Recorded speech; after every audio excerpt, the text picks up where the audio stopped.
your question on Instagram. All right. That's a little song I wrote called "Going Live on Instagram." I like it.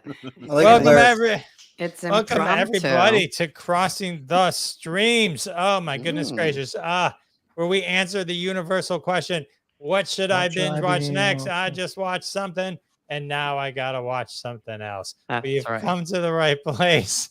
We have over 1,000 hours of binge watching recommendation knowledge between the five of us, and so we're ready to roll it all out for you.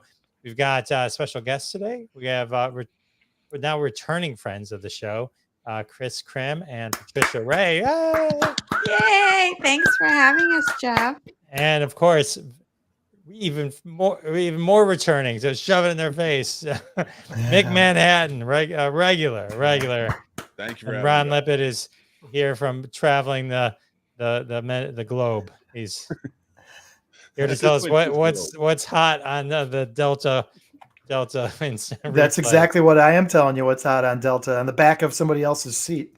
It's that is the way to go. So this is episode 152. What? It is 151 streaming hours on our YouTube channel. I'm finally getting good at making thumbnails. I don't know if it makes a difference, but I'm definitely having more fun with it. So what's going on, everybody? Chris and Patricia, Patty, tell us a little bit about your podcast, where we can find you. Little upfront.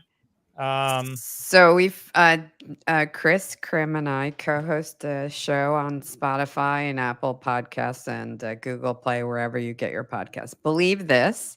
It's current events, hot topics, and we usually take opposing positions on a subject, and we go at it. But I'm usually right.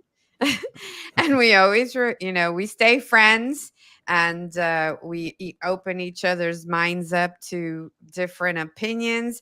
I yell at Chris a lot. and it's our 1 year anniversary was this week's episode was our 1 year anniversary. So we've done 49 episodes, and we finally adulted to new microphones. So I see that Mick and I have the same microphone. Huh? It's a good one. Mick, how many microphones do you have? Me? Yeah. Too many. Probably too many. That's how you know when you've been podcasting a lot. When you have more than one mic. Yeah. Well, I have my baby mic in the closet. My little Jetty Nano. I used to have to scream in her, like directly into her, and I couldn't move because I sounded like I was in a toilet or something. I have 5 mics if you count the little ball one, the snowball one. It was probably the original one that I got. Oh wow. Oh man. So listen to our show and follow us on Instagram at Believe This Podcast, or on X, and give us a listen. It's a lot of fun. Jeff gave us a lot of advice actually when we were starting out. We picked. So we could have been doing better. So yeah. I held them back with my advice. I highly doubt that. Jeff knows what he's talking about. Mick, tell everyone about the Scene Snobs goodness. The Scene Snobs channel. You guys go check it out. You type it in, you'll see it. We're on thescenesnobs.com, or YouTube is our main channel. Hopefully you guys hang out. We have a good time with a little bit of taste of absurdity and a lot of laughs. So it's like hanging out with your friends at the video store. So hi. Are you guys high? So I know Mick's got some cool swag. I had a meeting with T Public. That's one of those t-shirt places. And so I started getting into making designs, and I have to admit, I sold my first. I'm proud to say I sold 2 things so far. So wow. I've now made $2.50. Wow. How much did you spend though?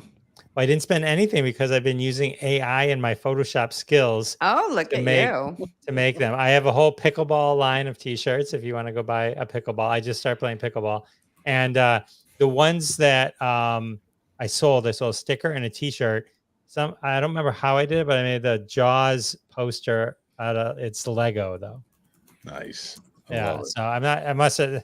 The AI must have not realized it was not supposed to do that for me, but but it did. Okay, we're good.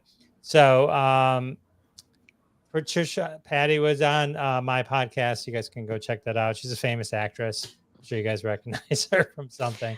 Well, Mick That saw was me me in team Blood Nick up. That Sucking was me Bastard. team Nick Did up, yeah. I reckon? I didn't. I wanted to ask. Like, so blood sucking bastards. We're talking about. Friends of mine made that movie. Dr. God. They're a great improv group back in the day at IO West, and they got together and made that. And it's you're great in it. I love that movie. It's funny as hell. Great cast. If anybody hasn't seen it, go check it out. Go check out Patricia in it. Oh, I've thank got to you. see it now. Thank I you. didn't even know a about lot it. of it's a vampire movie. It's like Office Space meets the vampire-less stuff. Comedy horror. Yeah. Yeah. A lot of people are in it. Pedro Pascal is in it. Mhm. Ooh, I like Matt that. Joey Lillard. Fisher. Yeah, Yeah, but Petty Ray's in it. I'm in it. That's right. right. Patty's in it. That's all that matters. Lee, what's up, Lee? And is that you, Mick? Hey, Lee. Talking to Yeah, I us? wanted to say hi to Lee. Hey So, Lee, how are you, Lee? awesome. Oh, we got a packed show today. So excited that Lee's here. And let's see, what do we got? Episode last week we talked about X-Men 97, Sugar, the Fall Guy movie, which and Palm Royale. And today we're going to talk about Bratz. It's an unofficial submission here, but also Fallout, Under the Bridge, Impractical Jokers, and Outlander. Now, I saw Mick. I saw you say that the Fall Guy, and I love Ryan Gosling, but the movie didn't do anything for me. For some reason, it never clicked for me. That's fair. It makes me want to watch it again because I feel like even when I was talking about it on the show, I was the only one of that opinion. And yeah. It's not a pinnacle of filmmaking, but it is stunt wise. I would say it is, and I feel like just mindless action. It's you know what it is. It's a different kind of action, and something that I like seeing ushered in right now. We saw it with Roadhouse. We saw it with this the Axel Foley movie, the new Beverly Hills Cop. Looks like it's going to be one, and it's been maybe about the past less than a year, I'd say. You get these movies coming out that are just really fun, and I have to tell you, they're the only things that are fun seem coming out of Hollywood right now. Mm-hmm. And if it's not drab, droll, Walking Dead type apocalyptic, then give me this. I'd rather have something or politics. Fun. I hear Bad Boys is really good. Yeah, that's another one. Another one that fits that mold for sure. It's just like really fun action movies where it's not offensive. It's just go out, have a good time, but it doesn't feel like everything's going to end. And then let me ask everyone's opinion real quick on news that just broke, which is that they're going to make Josh Gad is making Spaceballs 2 with Mel Brooks as an executive director. I'll tell you, my first reaction was, "Oh God, yes." Well, Mel Brooks is involved, so it should be. Well, okay. I mean, he's practically. I love Mel Brooks. Involved, but you know, Weekend at Bernie's involved. You know, listen. You don't. We've all learned this from Anchorman and other perfect comedies. You don't mess with perfection, and I think this is a very careful, delicate, likely disastrous choice to remake this movie. So that's my personal opinion on it. Nobody talks about the History of the World reboot or the History of the World 2. Nobody talks. That's right. Nobody talks. Or Young Frankenstein 2. Was there even one? Well, no, History of the World Part 2 happened, Patty. Oh no, but not Young Frankenstein. Oh my gosh, can you even imagine them trying a Young Frankenstein 2? No. The problem with half remaking the cast is dead already. The problem with remaking any Mel Brooks movie from a certain point and back is there's no Madeline Kahn. And if she's not in it, it's not going to be funny. I miss Madeline Kahn. We all miss Madeline Kahn. God bless Madeline Kahn. Yeah. She was brilliant. All right. Well, I wanted to cover those important tasks. Well, can I just add one thing to the Fallout? Because I love Ryan Gosling and I love Emily Blunt. Fall Guy. And I so wanted it to be good. I just felt like, first of all, they were hardly in any scenes together. And they didn't have that much chemistry. I mean, the movie really worked. I didn't think so either. Wow, I thought they had amazing chemistry. I thought the I way she was wanted looking at him, more. like I John wanted Krasinski's more out. of it, and they were barely together. And those were the scenes when I felt the movie really shined. But he spends half the movie without her. Well, I would. That's true, but it is very similar to what the TV show was, which I would give it there. And that would, being separate from her and going out on this really made sense to drive the stunts home. Like, because if they're together, you're not going to get a lot of stunts, and that's the whole point of this movie. Get some sex stunts. I needed some more sex in that movie. I believed he was into her. I didn't even believe she was interested in the movie she was making. Emily was like, I will say that the last 15 minutes of The Fall Guy was super fun, right? Yeah. But you can't make me sit for an hour or whatever and then have the last 50. It was more of an homage to Miami Vice, I think, than the original Fall Guy. The guy but anyway, it wasn't horrible. I could watch Ryan Gosling all the time, and Emily Blunt is always great. But like, I don't know. Let's. I'm not going to defend it. No, you don't. No, you don't. I lean to more people have your opinion than mine. So let's keeping with the fall theme. Let's talk about Fallout. The irony of apocalyptic, downtrodden, crazy. I'm talking about Fallout, but I honestly like that. This is another one that was fun action adventure.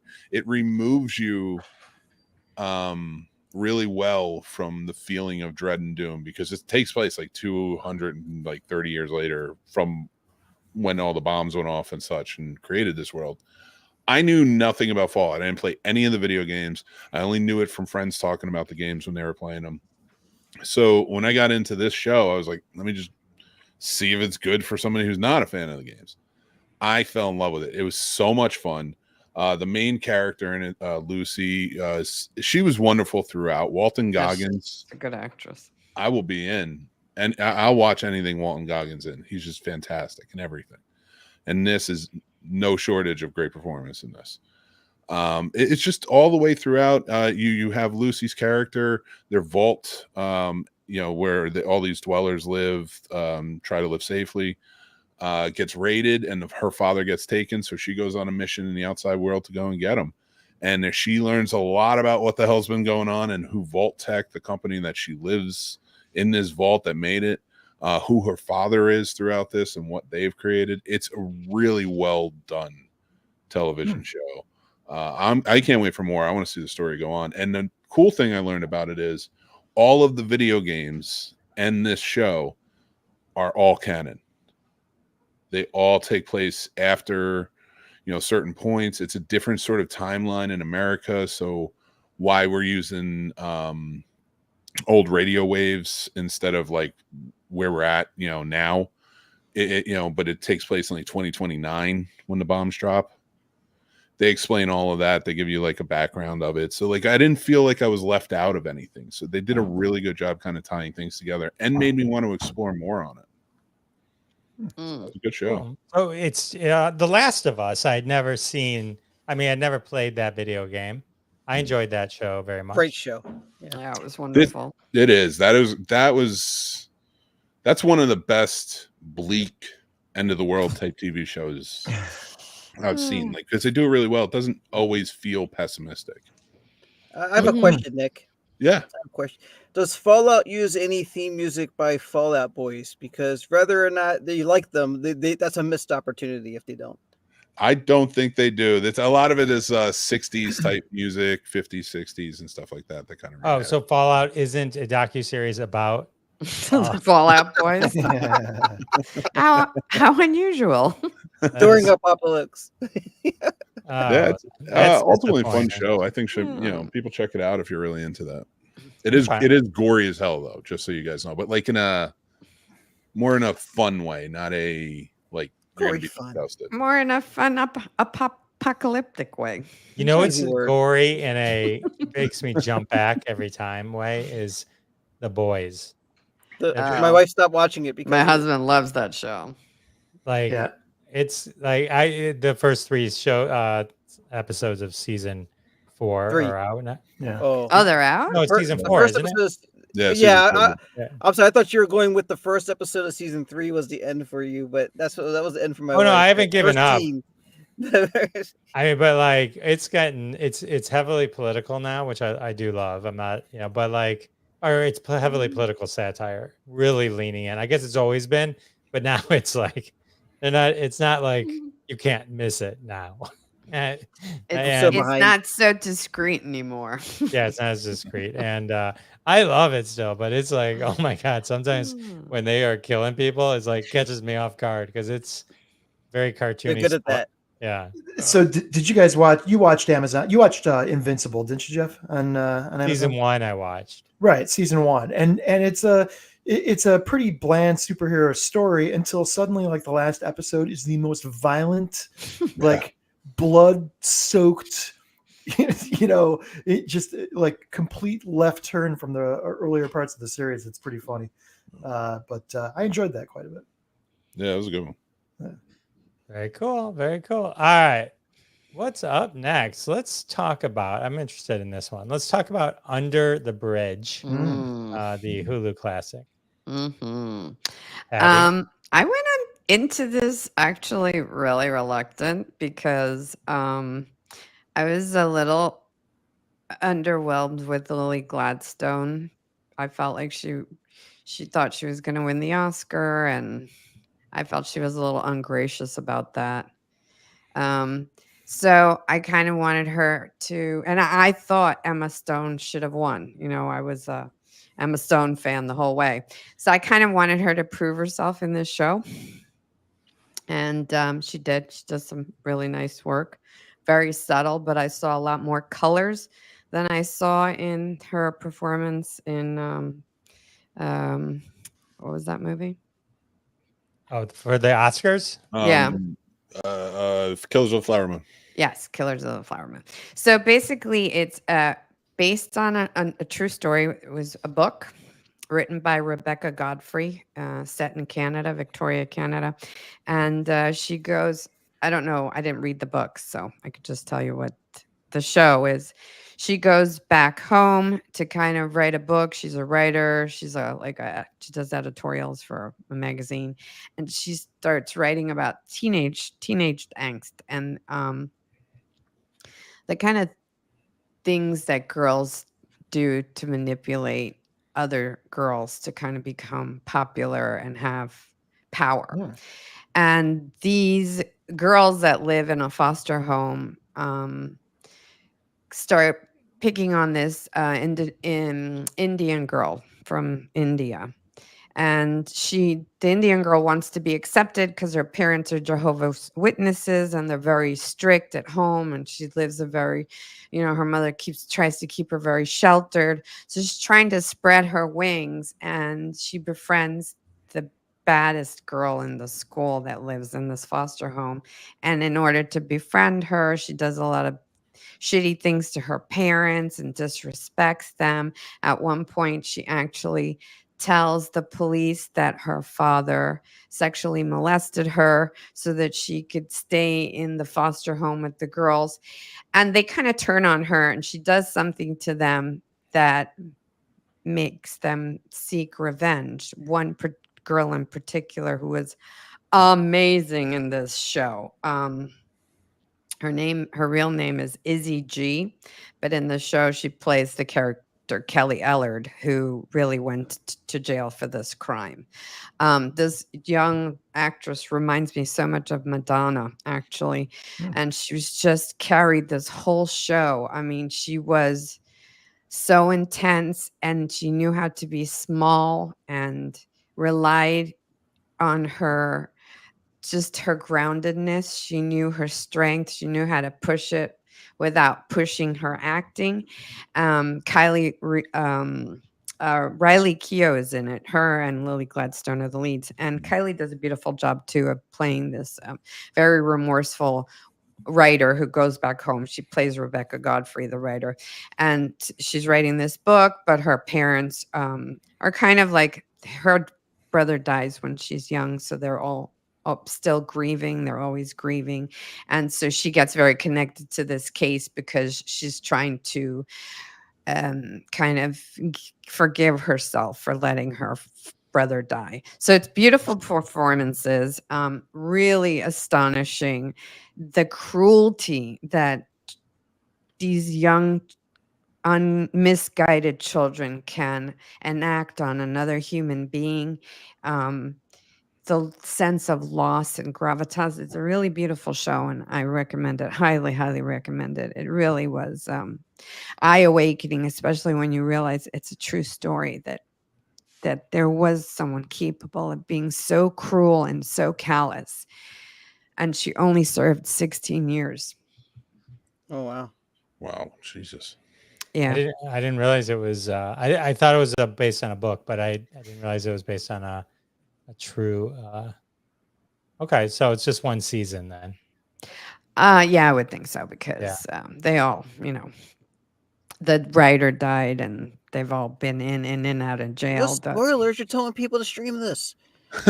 What? The sequel's Don't it's spoil under it. I know. under that bridge. It's So it's on Hulu. I highly recommend a whole it. different story. Big thumbs coming up. at you. Yeah.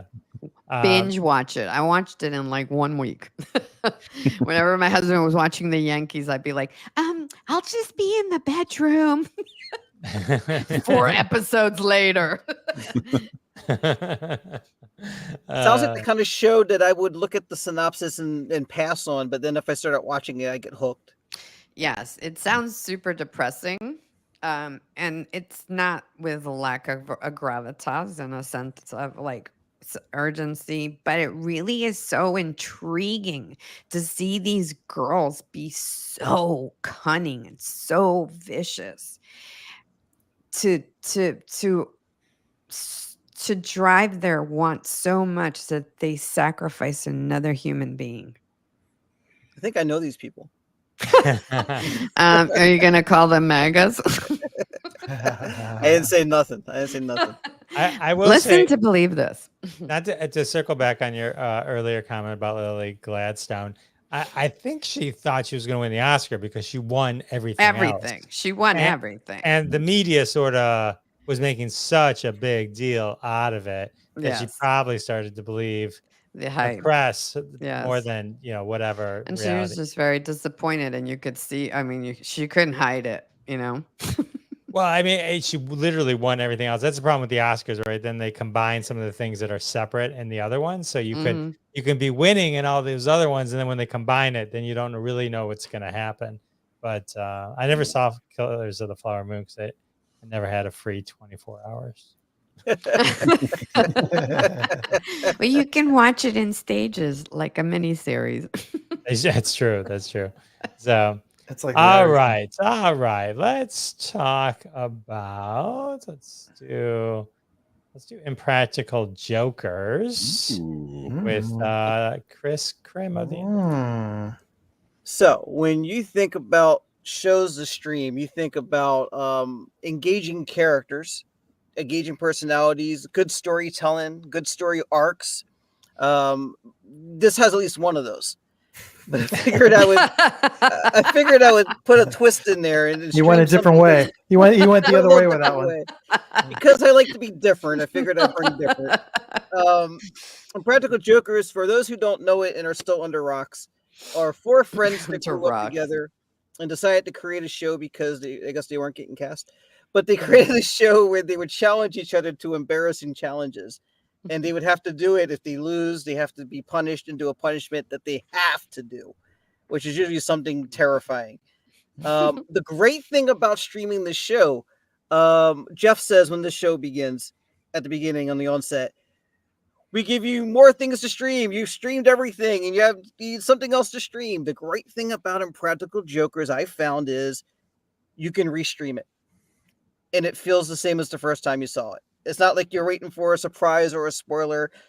These guys have such an infectious laughter themselves. It's like there doesn't have to be anything funny happening on the screen. Nothing laugh out loud, make you fall off your chair, but you still might do it watching them laugh. It is amazing. If you haven't seen it, check it out. If you're having a bad day, having a bad week, having a bad summer, whatever, watch your Practical Jokers, feel better. There's not a whole lot more to say than that. It's just good fun. Huh. I saw them live at the Fox Theater. Were they funny for that? Yeah, they would do like a little shtick, and then they show a video, and they would do some live shtick. It was fun. Sounds about right. So how long Sounds are like these, their show. how long are these shows? I think they're a half hour long. So sometimes you get carried away. You can sit there and start one, and if you just play one after the other, you might find yourself 3 hours later, like, okay, I'm gonna get up and make dinner now. Got it. But are they moving from bit to bit, or is it 1/2 hour? Yeah, it's a competition. So like, they'll each try a challenge. Someone will lose. They'll each try to start a challenge. Someone will lose, and they gather the tally of who had the most lost challenges. Got it. That decided not to go through with whatever they were being challenged to do, and Per then episode.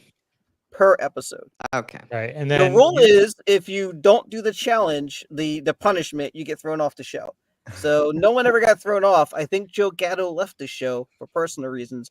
I'm a little behind myself, but yeah, it's just good fun. These guys are fun. These are the kind of guys you want to hang out with when you're bored and just like. Give us an example of one of the jokes. The challenges. Yeah. Okay, so they're in a coffee shop, and a bunch of people have the laptops open. They're either doing personal thing, homework assignments, business work, whatever. And the thing is, walk around and shut their laptop and say, close it, and just move about your business and move to the next one and hope you don't get your ass kicked, basically. It's actually pretty fun. They've got cameras, just so everyone knows. They're monitoring with cameras. They have ear things, so they're talking to the guy. Usually around a coffee cup that has a microphone in it, so it's not like a real coffee. Yeah, it's very, very clever what they do. Yeah, their punishments are always the best too, because like all of them have different things that bother them or they're afraid of or whatever, and they will always just nail that one in. Like the one dude was afraid of skydiving, so they made him skydive. 3 of them lost one time, had to get like terrible tattoos. Like the one guy got on his thigh. It was Jaden Smith. And then and that followed up a few years later, a punishment where Jaden Smith was doing a Q&A and he had to go and act like the biggest that one. to do. It's cringeworthy what they do. It's like, but it's great. Like they play it off. They don't get the reference Cranjus McBasketball. I can't yell that out anywhere and people get it. So watch the show so I can yell out Cranjus McBasketball and you'll understand why. And they're all like great friends. Yeah, they're since like high school. Apparently, yeah. So the movie sucked though. I didn't like the movie. Don't watch the movie. Yeah, watch the show. No, the movie was there's some terrible. fun challenges in the movie, but yeah, that's about it. Like the show is 10. Did you wonder if those challenges were made up for the movie? If they were like, some of them manufactured, right? Yeah, some of them I did. I like the tiger and the. Yeah. There's no way that was real. Yeah, there's some crazy stuff they put on those show. So it is fun. It is one of those things you can kind of just watch and walk away. Even you don't even have to watch the and whole, then you'll come back and you'll watch it again later. You don't even have to watch the whole episode. It's one of the beauties of that show. So all right, let's talk about one. This one's gonna be quick, but let's talk about Bratz for a second. Okay. This is a little odd one because this is the one. Oh, what am I doing here?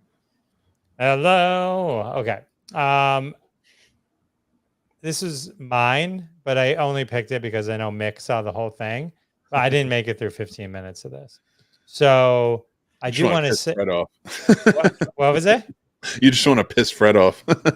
Well, it was interesting because one of the reasons I watched this because Fred wrote immediately. I've watched it twice now, and so look, when this preview came out, so Bratz is about Andrew McCarthy, Rob Lowe, Emilio Estevez, Demi Moore, Michael Anthony Hall, Molly Ringwald, Ali Sheedy, that group back in that time frame, and they were labeled the Brat Pack. And I lived through that. Documentary? It's a documentary, yeah. Andrew McCarthy directed it. Andrew McCarthy did. So I so when that was announced, I'm like, oh, this is going to be the greatest thing ever because all of our childhoods. Yeah, it's just amazing. Should have been. I love every second of that idea. And the Brat Pack movies, Breakfast Club. You can say what you want about them now, but at the time they were all amazing. 16 Candles, Weird Science. What else? Any of them? St. Elmo's Fire, Pretty in Pink. Yeah. So all these classics where they were all kind of in it. So to revisit that whole concept, so I'm starting to watch the movie, and it turns out all this movie is, at least as far as I got. Who did you get to in the Ali interview? Sheedy. Oh God. I got through the first 2 interviews, and really it's all Andrew McCarthy going, didn't this just ruin your life, Tom? I mean, it just didn't. It was horrible. Is it horrible for you? That's what he sounded like. Well, pretty much. That's what he sounded like. And I was like, it was just like, come on, dude. It's like, he gets Emilio Estevez on camera. They're sitting there talking to each other. They haven't seen each other in 30 years. Emilio Estevez never talks about this at all. It was the most uncomfortable interview I've ever seen in my life. And at the end of it, I don't know that Emilio Estevez added anything other than just being there. Like, other than saying, oh, by the way, there was a movie we were both going to be in, and I tanked it because I didn't want to work with you because they didn't want to perpetuate the Brat Pack thing. So it wasn't even like Hollywood. It was like they all kind of like turned on each other because of this Brat thing. And I didn't watch it enough to really understand. But the article, I guess, that was written that labeled Brat Pack, which was a play on Rat Pack, was a story about Emilio Estevez originally, and then sort of expanded into all these bratty folks at the time who we all loved, right? I mean, it's like everything you've just said about this movie makes it sound like you have packed in everything that's in it. That's how much you've put out, and you've watched 15 minutes and have no idea where this went. And it's not on you. I'm not picking on you for that. I get it. I get why you bailed after 15 minutes. I kind of wish I did too, but it gets so much more haywire after Ali Sheedy with Andrew McCarthy. And I've written about this now. No, in a terrible way. Oh, no. No. He's got such a chip on his shoulder about the Brat Pack. And what this was a man who thought, I'm going to make the documentary completely tearing down the ideals of the Brat Pack. You could tell, like, that's what the wheels were turning. He's talking to the camera, basically talking and telling that point. And then he goes on this crusade. Yes, Emilio Estevez was a get. And I bet you any amount of money he used that to get him in the documentary. Dude, we need to talk about when you tanked the movie and we lost it. I'm sorry, Andrew McCarthy. And most of the Brat Pack, I love those movies. They're great for the time. They're not great actors. Emilio Estevez is probably above them. Judd Nelson was good, but he didn't want to be a part of that whole thing. They weren't that great of actors. If they were, they'd still be huge and acting and everything. And Andrew McCarthy, I'm sorry, I've seen Mannequin, and that was after you were labeled the Brat Pack. You ain't that good at it. You're okay. You're cool when you pop up. Demi and Rob Lowe, who, by the way, I never thought of as Brat Demi Pack Moore, kids. but she fell off too. She stopped. Like when you think of the Brat Pack, honestly, for me, it was always, Molly, Andrew, Judd Hirsch. No, not so much. Not like who do you when you think of the that was part of the kerfuffle of the movie, Ron, is they didn't really know who was in the Brat Pack. Yeah. Well, no. Other than Emilio Estevez, for sure. Emilio Estevez certainly would be in that. Hold on. They tell you in the movie. Well, I mean, there was ancillary ones that were like, no. They in fact, all the ancillary ones that they invited onto this said, no, we're not. This is how this worked. Like, it was the St. Elmo's Fire crew. Everybody in St. Elmo's Fire and Molly Ringwald. That's it. Those are the Brat Packers that they considered and were written about in the article. And the reason I say that is because it's a plot point to this documentary. I'm not trying to fight you on it, Jeff. Oh, no. They kind of were saying that in the beginning. It was just like, is this person in John Cryer's tangent? Yeah, I mean, tangent. You saw the movie, Mick. I will. The only reason he says that is because that's who he got to be in this documentary. Did was it explained why Molly wouldn't be interviewed? Molly Ringwald and Judd Nelson didn't return the calls. They like Emilio Estevez looks like he was held hostage to do this. It's so uncomfortable. It's so uncomfortable. And like every single person. Ali Sheedy, you could tell, has kind of a chip on her shoulder, but she's moved on. Every single person he talks to is like, no, we don't care. In fact, Rob Lowe is the best interview in this, besides the writer of the article who coined the phrase, who Andrew McCarthy shows up, he sits down with in his own apartment, and Andrew McCarthy is just being a dickhead to him the whole time. And the guy's just like, you know what? I'm glad I wrote it. Yeah, I was 29. Maybe it wasn't my best work, but I was honest and I did what I did. You know, and I called you the Brat Pack. That's who you're. And he's acting like a brat the entire time.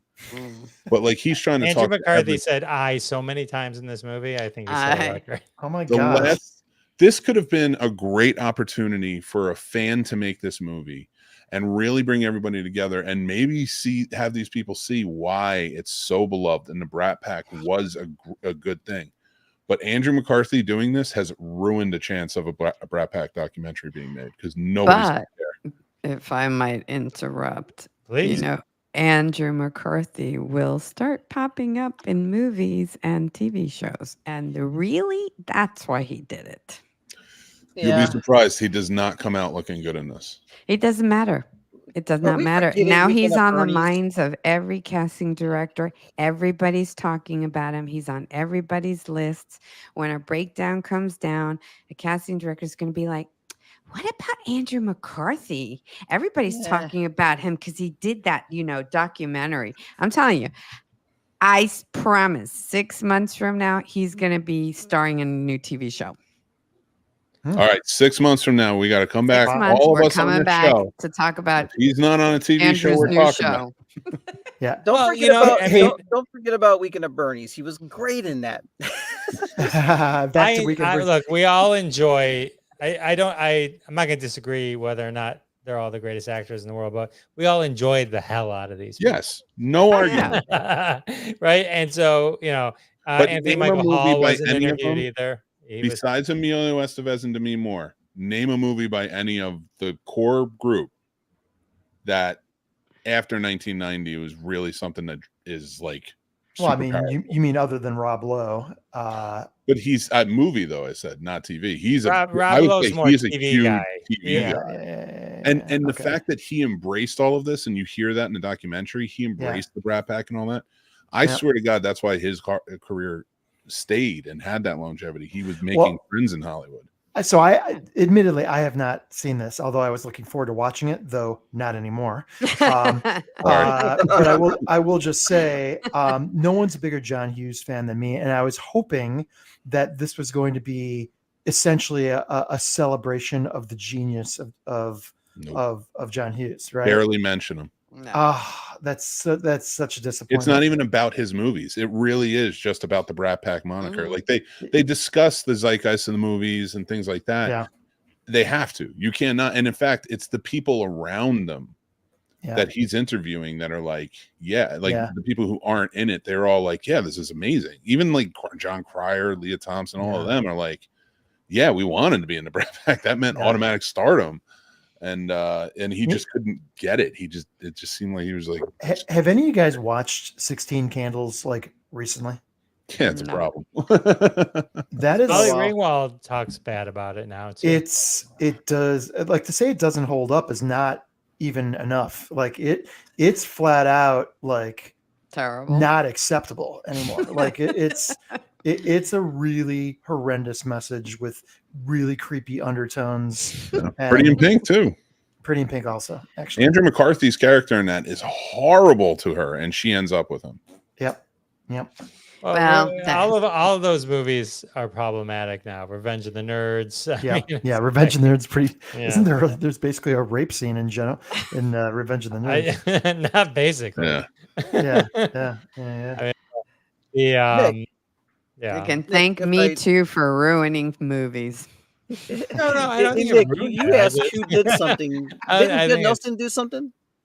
Judd Nelson's done a lot. He did that movie about that thing that nobody. I can't remember. Was it called The Thing? The Thing. No, he did Cabin by the Woods, where he played a serial killer, and he did a pretty good job in that. But like nothing to acclaim, nothing to really start him. And he was actually one that removed himself after that to just focus on more independent projects and stuff like that. Not that he didn't take the roles that he could get, but like it just didn't seem like he wanted to fit that teenage mold. So Right. he went on. I saw him in like an independent film from somebody who like was interviewing. He was in it, but Molly Ringwald was just in.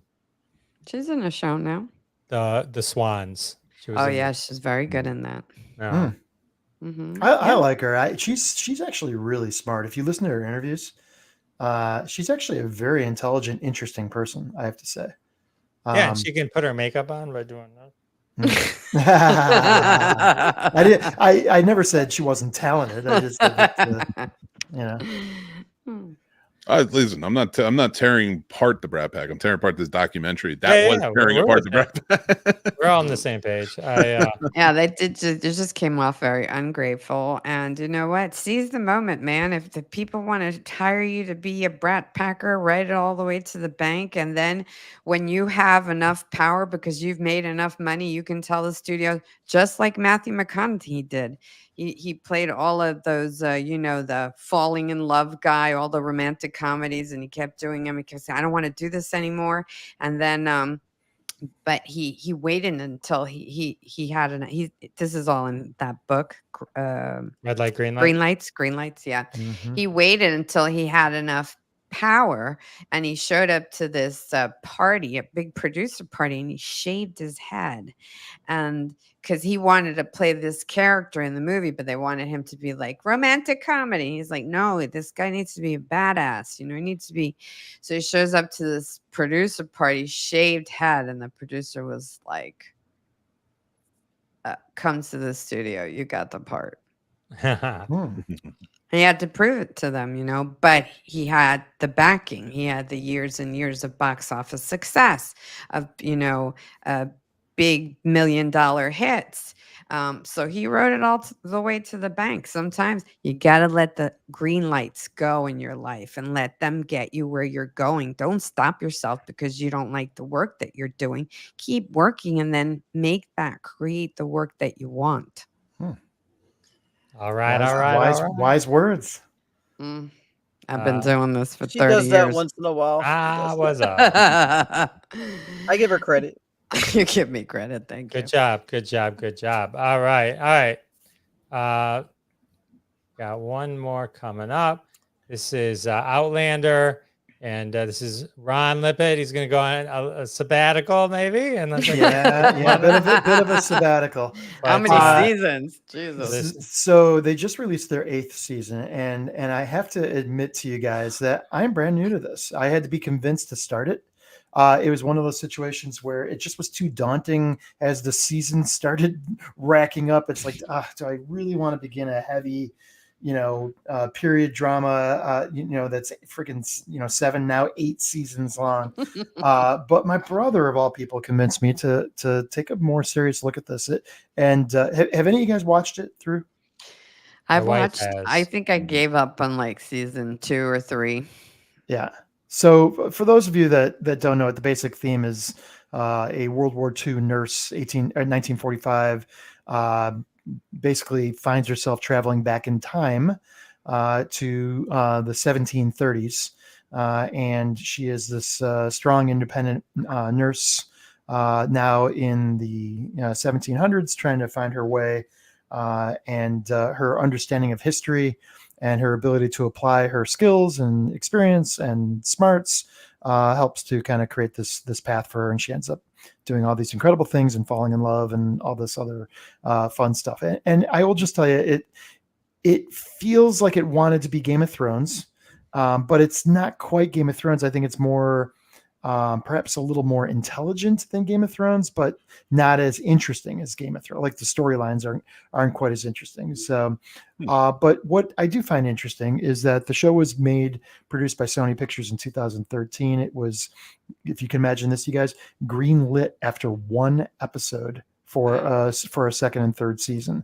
They did the thing where they pre-produced 8 episodes of season 1, and then they went on with another 8 episodes of season 1. So they literally greenlit season 1 while they were producing season 1. I mean, it's weird how they did that, but it got picked up by Sony. Ended up selling it to Stars, and that's who ended up owning the show, and then Netflix released it here in the United States, and it's been I have to say really successful. It it started out with a 92 Rotten Tomato score and worked its way into the upper 80s over a long period. It's even season 7 was 89, so it's like it's held up as a show. And what I've learned, I'm only in season 2 now, but what I've learned is that this show has a strong following.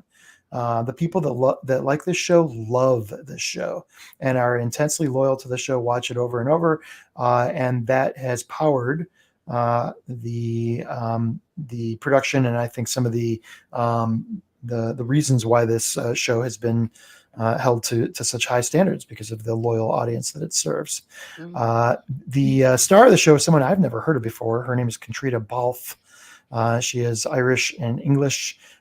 Interesting woman. The only thing I could figure out that she was known for was Ford versus Ferrari, which is a movie I never saw. Movie. It's a good movie. Is it a good movie? I never saw it. It's a true story. It's worth a watch. Okay. The only recognizable person in the show is a guy named Tobias Menzies. If you're a Game of Thrones person, he played Lord Edmure in the Game of Thrones franchise, and I have to say he's got the tough role on the show because he actually plays two characters. He plays the modern character and the character who's the antagonist in the 1700s, which is actually pretty good for him. And I dare say he kind of got the short end of the stick playing Edmure in Game of Thrones, which I just absolutely love. Because this is a much wider ranging, tougher role for him. And I think he does a great job here. So I have newfound respect for our Lord Edmure from Game of Thrones for this piece. The only other name worth mentioning is a guy named Sam Heughan. Sam plays the love interest of our nurse lead, Katrina.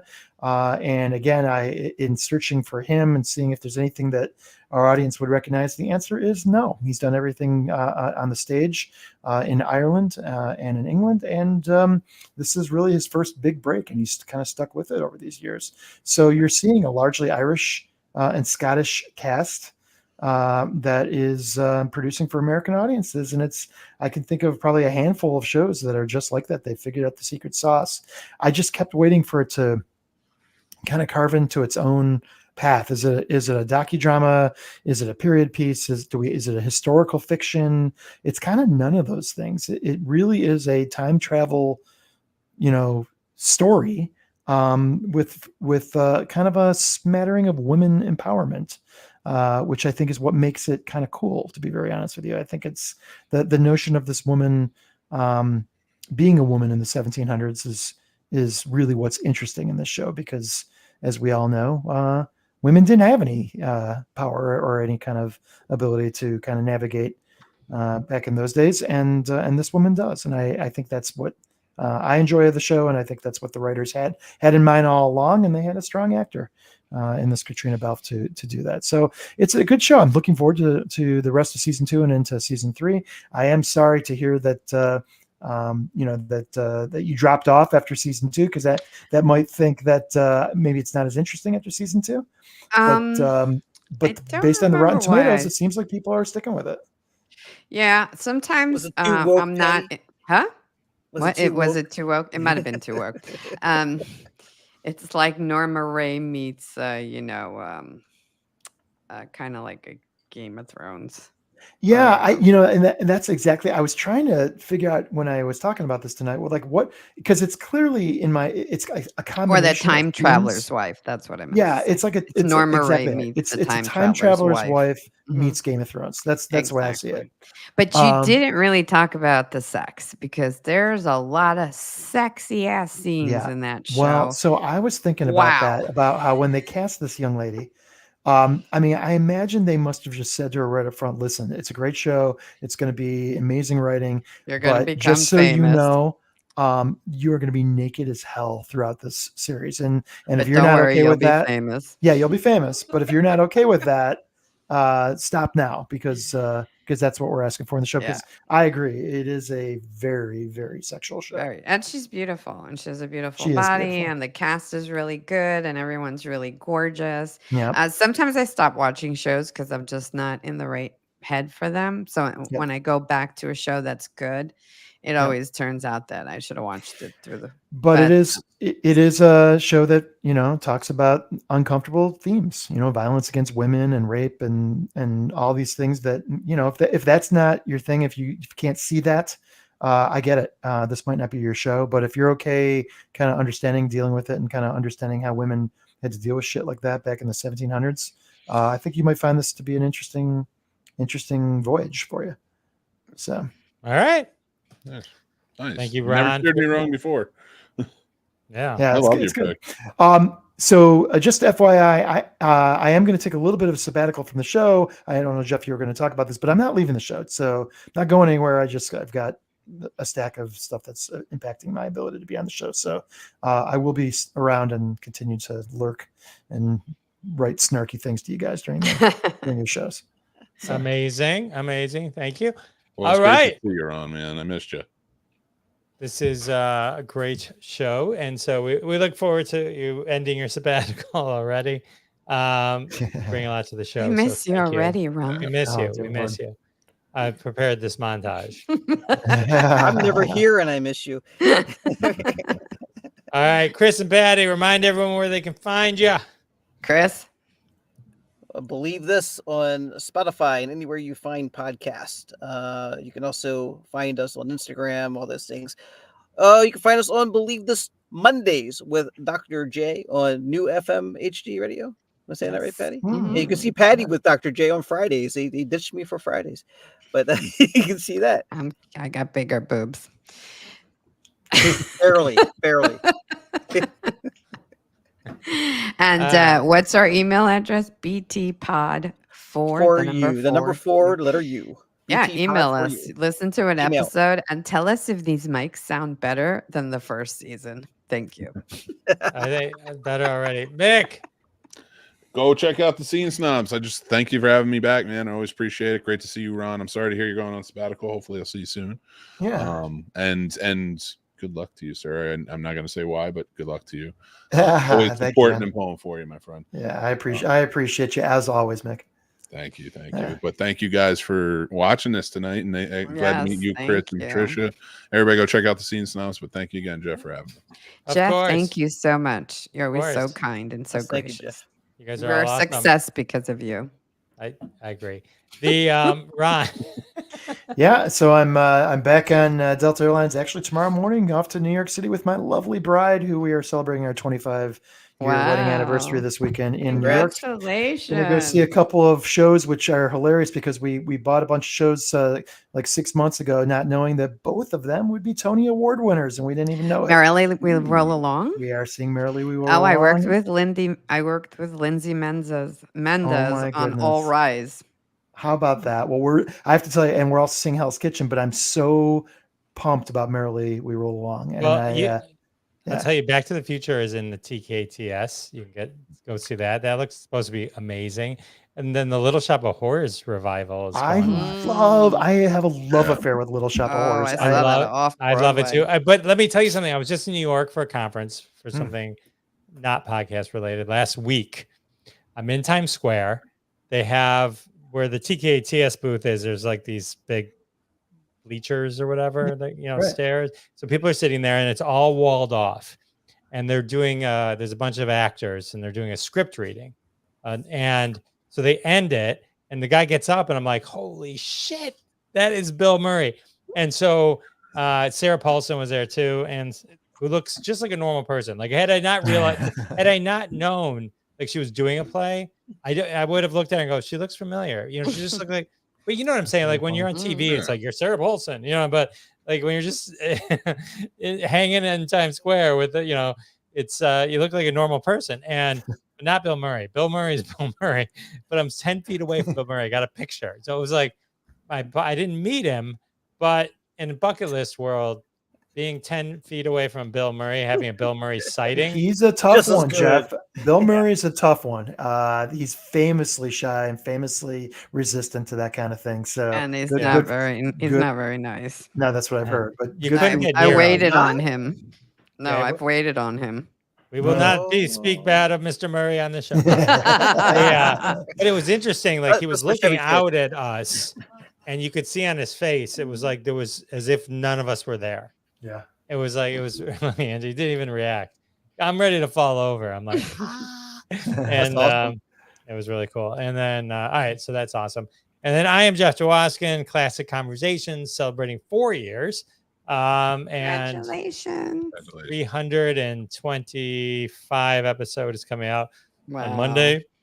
Good for you, Jeff. That's That's- great. That's pretty Congrats. cool. And Very then yeah, I've got some cool interviews in the can that I'm excited to get out. But I did You and your have, bank, your vault filled Vault. with interviews. I have so many. I have so many. And I was like, and then it was I never talk about who I'm going to interview until they're on the show, but like I saw the Hollywood show was going on and I knew someone at the Hollywood show. So I'm like, oh, ask around, see if you can get some people on my show.